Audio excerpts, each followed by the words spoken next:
Les mauvais souvenirs de nos expériences traumatisantes et douloureuses sont profondément enfouis dans notre esprit et nous reviennent souvent. Et chaque fois qu'on pense, ça crée plus de blessures dans notre esprit. En fait, cela ne produit pas qu'une fois. Et nous-mêmes savons laisser ces situations revenir à nos pensées et nous blesser à plusieurs reprises. Pourquoi on permet de penser au passé de nous blesser de la sorte? Écoutons l'explication de Thich Nhat Hanh. Et comment pouvons-nous cesser de nous blesser à plusieurs reprises à la suite d'événements passés? Nous sommes prisonniers du passé. La conscience du tréfonds est comme un studio où sont projetés en permanence les films de notre passé, même si nous savons que le passé est révolu. Ces images sont toujours là et régulièrement, nous y retournons que ce soit en rêve ou en réalité retouchant à la souffrance passée. Nous avons tout tendance à nous emprisonner dans le passé.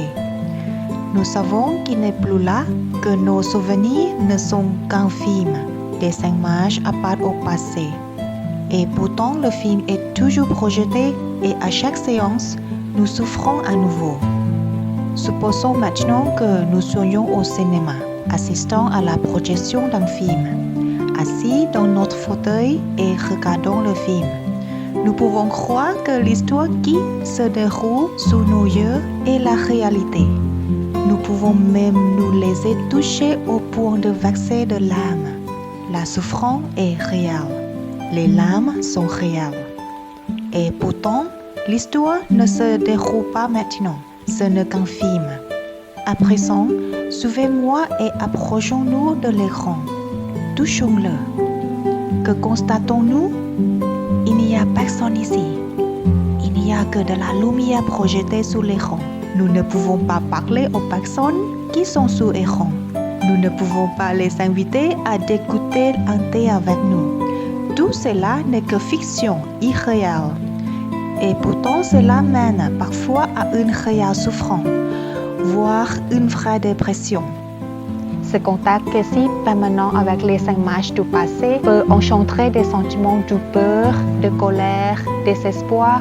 C'est ce que nous appelons attention inappropriée, parce qu'elle nous éloigne de l'instant présent en nous plongeant dans un lieu ancien souffrant. C'est alors qu'il est essentiel de disposer utile pour gérer la tristesse, la peur, la souffrance qui émerge. Et le mieux utile, c'est la pleine conscience.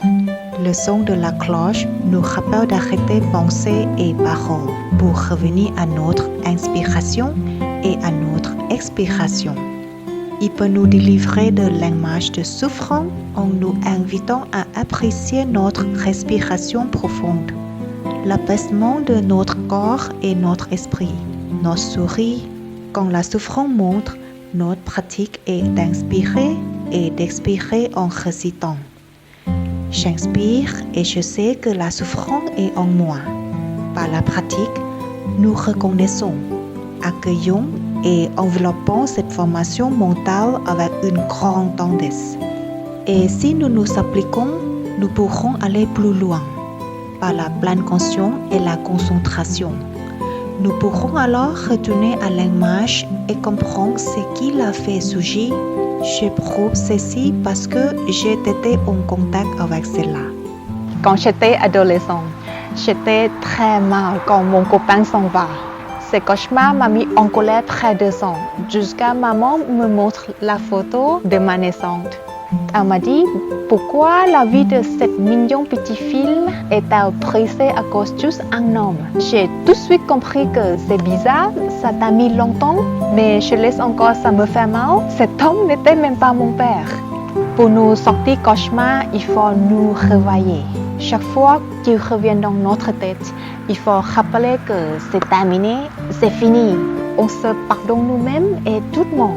En ce moment, je suis une nouvelle personne. Je commencerai ma nouvelle vie le mieux. Et la façon bouddhiste qui est plus efficace de nous réveiller automatiquement, chaque fois que nous revenons à la pensée, c'est la pleine conscience par la pratique de la méditation. Ou inspirer, expirer, restez avec votre respiration en présente en récitant. Félicitations à vous. Maintenant, vous savez bien comment nous protéger et nous défendre par nous-mêmes. Très bonne journée et à la prochaine. สวัสดีค่ะ